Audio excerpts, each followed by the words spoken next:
Salut tout le monde, c'est Inside TV, j'espère que vous allez bien, moi ça va. Aujourd'hui on se retrouve pour une nouvelle vidéo de malade. Donc dans cette vidéo vous allez voir ce qu'est l'exorcisme, le vrai.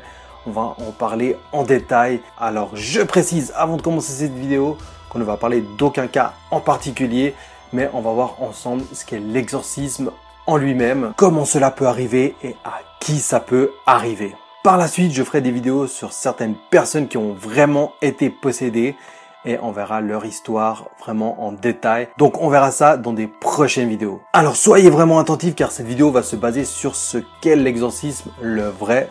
Donc s'il y a des personnes qui sont sensibles, je sais que c'est un thème qui est pas pour tout le monde. Donc si des personnes sensibles regardent la vidéo, vous pouvez quitter dès maintenant car c'est un thème qui correspond pas à tout le monde, je le sais. Donc là c'est vraiment un conseil que je vous donne. Après si vous voulez comme regarder, en tout cas, je vous ai prévenu. Donc, les personnes sensibles, n'oubliez pas de laisser un petit pouce bleu avant de quitter la vidéo. Le mec qui rate des pouces bleus gratos, eh ouais. Non, mais sérieusement, si vous habitez seul et que vous êtes une personne sensible, ne regardez pas cette vidéo. Encore une fois, vous allez me dire pourquoi si j'habite seul. On le verra dans la suite de la vidéo. On va le voir ensemble juste après. Si c'est pas déjà fait, je vous laisse vous abonner à la chaîne. Et merci à tous ceux qui l'ont déjà fait et qui me suivent depuis quelques années maintenant. Je vous remercie vraiment du fond du cœur. Merci à tous. C'est parti avec l'exorcisme. La vérité.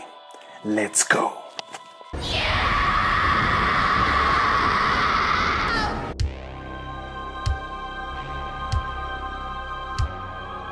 L'exorcisme est un rituel religieux destiné à expulser une entité spirituelle maléfique appelée aussi démon qui se serait emparé d'un être animé, humain ou animal. Est plus rarement inanimé, par exemple un objet comme dans Annabelle dont je vous rappelle que c'est une histoire vraie. Pour ceux qui ont déjà vu Annabelle. Après, c'est vrai qu'ils abusent un peu sur certaines choses dans le film, mais ça reste une histoire vraie. Donc, des objets peuvent être aussi possédés par le démon. On retrouve également la pratique de l'exorcisme dans les sociétés primitives pour lesquelles il constitue une réponse à la possession par le démon. L'exorcisme est historiquement institutionnalisé dans le christianisme catholique, particulièrement au Moyen-Âge ou luthérien. Et il continue à être pratiqué à l'heure actuelle, soit au niveau symbolique dont le baptême, soit au niveau pratique, prêtre exorciste. Dans l'islam, le Coran a en lui-même une valeur exorcistique par le biais de la pratique de la religion et du Coran, afin de lutter contre des djinns. Alors djinn, pour ceux qui ne le savent pas, ça veut dire diable en arabe, c'est la langue de la religion musulmane. L'exorcisme vise à expulser les démons ou à libérer de l'emprise démoniaque, et cela par l'autorité spirituelle que Jésus a confiée à son Église. L'entrée la plus connue censée provoquer la possession est la force que les chrétiens nomment Satan ou le diable. Après, bien sûr, il existe de nombreux diables comme le diable du sommeil dont j'ai déjà eu affaire, mais j'en parlerai peut-être dans une prochaine vidéo, on verra. Selon l'Église catholique, quand l'Église demande publiquement et avec l'autorité au nom de Jésus-Christ qu'une personne ou un objet soit protégé contre l'emprise du mal et soustrait à son empire, on parle d'exorcisme public. Sous une forme simple, l'exorcisme est pratiqué lors de la célébration du baptême.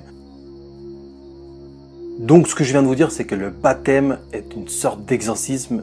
Donc ils font ça au tout petit, vraiment au début pour qu'ils soient protégés tout au long de leur vie en fait, contre des forces maléfiques ou contre le mal tout simplement ou le diable. Mais des fois, même les personnes qui ont été baptisées quand ils étaient petits se font posséder. Donc voilà. L'exorcisme canonique solennel, appelé grand exorcisme, ne peut être pratiqué que par un prêtre exorciste et avec la permission de l'évêque Don Gabriel Armoth. Canoniquement, c'est l'évêque qui, comme successeur des apôtres, reçoit de l'Église l'autorité de pratiquer des exorcismes.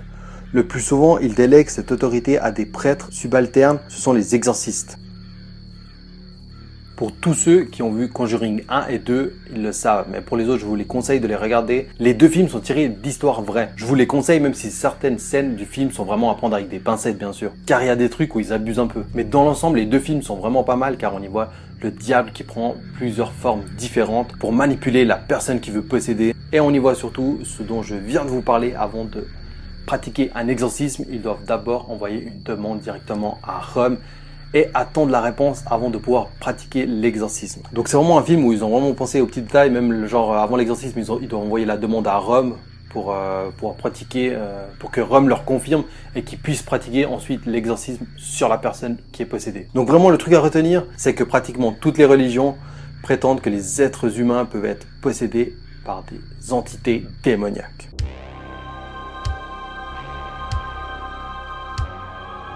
Alors j'ai décidé de vous parler des différences entre les personnes qui ont un exorcisme et les personnes qui sont malades de schizophrénie. Parce que j'avais déjà fait un top 3 des vrais exorcismes sur ma chaîne. Je vous mets le lien sous la vidéo pour ceux qui veulent voir. Bon, c'est une vieille vidéo, hein, je vous rappelle. Mais il y a plein de gens dans les commentaires qui disaient « Ouais, j'y crois pas, c'est fake, je sais pas quoi et tout ». Et ils disaient souvent dans les commentaires que c'était juste des personnes malades de schizophrénie ou autre chose. Donc il y a vraiment une grosse différence entre être malade ou schizophrène et les gens qui sont possédés, on va le voir justement tout de suite. 4 Français sur 5 pensent encore que le dédoublement de la personnalité est un symptôme de la schizophrénie, selon un sondage d'Opinion Way publié en mars 2018 à l'occasion de la journée mondiale de la schizophrénie. Pourtant, c'est faux. Si la pathologie peut se manifester par des hallucinations auditives ou visuelles, le patient n'adopte en revanche jamais une autre personnalité. Par ailleurs, seuls 35% des sondés savent que la maladie qui touche près de 650 000 personnes en France s'accompagne de troubles de la mémoire et de perte d'énergie. Donc, il n'y a aucun dédoublement de la personnalité. Il ne change pas de personnalité et surtout, il ne change pas de voix, qu'ils prennent une voix grave ou autre chose, comme on le voit chez les gens possédés. Alors qu'une personne possédée aura une force maximale. Donc, si on prend l'exemple d'une femme qui serait possédée, elle pourra déplacer des objets qu'elle ne pouvait pas déplacer auparavant, genre une grosse armoire par exemple qui pesait lourd et tout, elle pouvait pas la bouger et tout, et ben là, elle pourra la bouger et c'est ça qui fera vraiment flipper car elle aura de la force mais vraiment x3, x4. De plus, elle pourra parler avec une voix qui fait vraiment mais flipper, une voix démoniaque, vraiment d'homme carrément. Donc là, c'est sûr que c'est pas un schizophrène ou autre chose, quoi. Et la plus importante des choses, c'est que la personne possédée saura des secrets que personne ne sait. Du genre, par exemple, elle vous sortira « Ouais, t'as couché avec nanana », des trucs comme ça, quoi. Des adultères, des machins comme ça que personne n'est au courant, elle vous sortira ça. Pour info, il y a de nombreux psychiatres et psychologues qui ne savent eux-mêmes pas quoi faire de plus. Du coup, ils envoient voir des prêtres car même eux remarquent que ce n'est plus de leur ressort.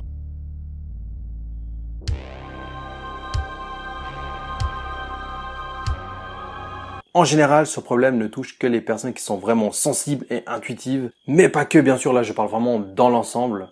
Genre si on prend une base de 100 personnes, la plupart qui seront touchés, ceux qui seront sensibles et intuitifs. Et surtout ceux qui sont seuls. Mais on y revient tout de suite. Le premier symptôme, c'est la fatigue sans raison. Par exemple, une personne, elle se réveille le matin, elle est épuisée. Ensuite, on va voir un enchaînement de problèmes qui vont monter petit à petit, qui vont arriver vraiment petit à petit dans sa vie. Du style des problèmes d'ordre sentimentaux qui vont arriver, ensuite des problèmes professionnels et aussi des problèmes familiaux qui font que la personne va se sentir isolée petit à petit de son contexte, de sa famille et de ses proches. Et donc, qui va se retrouver plus facilement atteignable et sous l'emprise du mal. Bien évidemment, on a tous des périodes de malchance ou de problèmes. Mais si cela dure longtemps, ou voire même des années, il faut se poser une question. Donc, les personnes qui sont mal entourées ou habitent seules, ou qui se dépriment, qui sont vraiment seuls chez eux et dépriment genre toute la journée et tout, ça sera des proies plus faciles pour le diable, bien sûr. Donc, vraiment, faites attention à vous, s'il vous plaît. Entourez-vous de bons amis et surtout de votre famille. S'il vous plaît, j'ai pas envie qu'il vous arrive un truc. Alors, on va voir maintenant les signes de la possession à un niveau un peu plus poussé, quoi. Donc, la possession, mais à un autre niveau un peu. Selon les théologiens, il existe des signes permettant de porter le diagnostic de possession. Le rituel romain énonce 3 symptômes essentiels parmi d'autres qui auraient une valeur analogue. Malheureusement, la traduction de ce rituel limite ces signes à 3. Alors le premier, c'est parler une langue inconnue ou étrangère. Donc c'est-à-dire par exemple là, je connais que 3 langues. Donc si j'en connais d'autres que j'ai jamais appris ni à l'école, ni avec la famille, ni rien du tout, les mecs ils vont se dire putain ce mec il a appris ça où quoi? Il est possédé ou quoi? Ça par exemple, ça peut être un des premiers signes. En deuxième, c'est découvrir les choses éloignées et secrètes. Ce qu'on vient de voir avant, justement, je vous ai dit, il peut savoir des secrets que personne sait. Donc si la personne sait des secrets que personne sait, posez-vous la question quoi. Et le troisième, avoir une force inexpliquée par l'aptitude physique. Ça veut dire déplacer, comme je viens de vous le dire avant, déplacer un meuble ou un truc que le mec a jamais pu déplacer, d'un coup là, tac, il déplace ça tranquille et tout avec une main. C'est un peu chelou, non? Les gestes pieux mettent le possédé dans une rage folle et le conduisent à blasphémer horriblement. Pour ceux qui n'ont pas compris, c'est que la personne, en fait, elle va devenir folle à l'approche d'une croix ou tout autre signe religieux. Ou aussi si vous lui lisez un verset du Coran ou par exemple un verset de la Bible ou n'importe quel autre livre religieux, la personne va péter un câble, elle va commencer à vous insulter, à vous cracher dessus et puis même ça peau peut changer de couleur. Donc là, c'est vraiment un truc de malade. J'ai vu des vidéos, je vous en dis pas plus. Mais continuez à bien suivre la vidéo. L'amnésie de la possession est fréquente et souvent constante. Alors là, ça veut dire que la personne ne se rappelle même pas qu'elle avait été possédée, quoi. Elle se réveille et elle se rappelle de rien du tout. Pour l'église du Moyen-Âge, les marques du diable ne se limitaient pas aux 3 signes aujourd'hui mentionnés par le rituel romain. On donnait même la présence à d'autres symptômes tels que la lévitation et surtout des zones d'anesthésie des points du corps anormalement insensibles. On peut surtout noter que la personne parle souvent seule. Alors là, on parle de lévitation, donc c'est-à-dire le mec qui volait un peu au-dessus du sol, ou la meuf possédée volait un peu au-dessus du sol. Mais ça, j'ai pas encore vu dans aucune vidéo, mais je connais certaines histoires justement où il parle de ça. Je vais vous donner l'exemple d'une personne qui était possédée et qui avait ces symptômes-là, bien sûr sans rentrer vraiment dans tous les détails, car on verra d'autres vidéos où je ferai vraiment des sujets histoire par histoire, des gens qui ont été vraiment possédés réellement. C'est le cas de Carmen Trasfi, qui était la jeune servante du curé de Livia en Catalogne. Possédée durant 4 ans, à partir de 1868, elle présentait plusieurs de ses symptômes. Elle s'attribuait des noms de démons, parlait avec des voix qui ne sont pas les siennes et dans des langues qui lui étaient inconnues. Elle était victime de convulsions et de crises d'hystérie, était insensible aux piqûres de clous, elle ne saignait pas et avalait une quantité d'épingles ou d'allumettes qui la laissaient indemne et qu'elle recrachait lorsqu'on lui faisait boire de l'eau bénite. Là, c'est vraiment un truc de malade, quoi. La meuf, elle avalait des clous, des allumettes, et puis elle avait rien, quoi. Avec des preuves pareilles, c'est normal qu'on va pas dire, ouais, non, elle est pas possédée, elle est juste schizophrène ou je sais pas quoi. Si la meuf, elle crève même pas avec tout ce qu'elle avale et tout, c'est un peu louche tout ça. Hein. Donc voilà, on continue.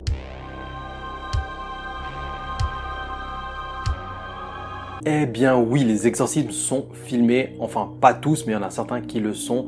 Mais après bien sûr, il faut faire attention sur internet, il y a plein de vidéos fake aussi, donc attention à ce que vous regardez. Alors les prêtres catholiques romains filment leurs exorcismes, mais ne les diffusent ni à la télé, ni sur internet. Enfin ils essayent, à part s'ils se font pirater bien sûr, ça c'est autre chose. Mais sinon ils ne les diffusent pas. Car ils préfèrent protéger en fait les gens qui vont voir ça, parce que si c'est une personne sensible qui regarde ça, ben elle sera plus facilement atteignable en fait par le mal quoi. Donc ils préfèrent surtout ne pas choquer les gens et surtout les personnes sensibles. Par contre, pour ceux qui y croient toujours pas et qui veulent voir des vidéos de vrais exorcismes, alors je vous ai mis soit 2, soit 3 vidéos, je vais voir encore, mais je pense que je vais vous mettre 2, ça sera assez. Pas que vous soyez non plus, pas que vous donnez ouf quoi, parce que j'ai pas envie que vous perdiez la boule ou un truc comme ça. Donc je vous mets 2 ou 3 vidéos, on verra. Je vous les mets dans la description pour aller voir ça, checker, et puis vous me dites dans les commentaires si vous y croyez ou pas. Dans le commentaire de cette vidéo bien sûr, hein, vous me dites ça, pas dans les commentaires de la vidéo que vous avez vue, parce que je le verrai pas, évidemment. Et bien sûr, ceux qui sont déjà sensibles en regardant cette vidéo, ben je vous conseille pas du tout d'aller voir les 2 vidéos que je vous mettrai en description. Bien évidemment, évitez d'aller regarder ça. Merci.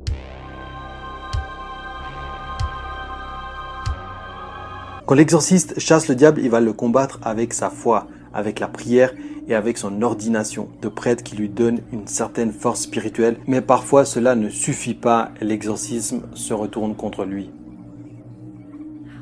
Donc la réponse est oui, et on peut très bien le voir dans le film The Rite. Pour ceux qui l'ont pas encore vu, je vous invite à aller le voir. C'est un film qui est assez bien fait. Après, bien sûr, comme dans tous les films, des trucs qui sont un peu abusés. Mais on voit très bien dans ce film que l'exorcisme se retourne contre le prêtre, justement. Donc je vous le conseille. En plus, le film est tiré d'une histoire vraie, d'après le roman de Matt Baglio. Certaines personnes disent que le livre est mieux que le film. Bon, moi j'ai vu le film, donc voilà, je vous conseille le film. Après, c'est à vous de voir.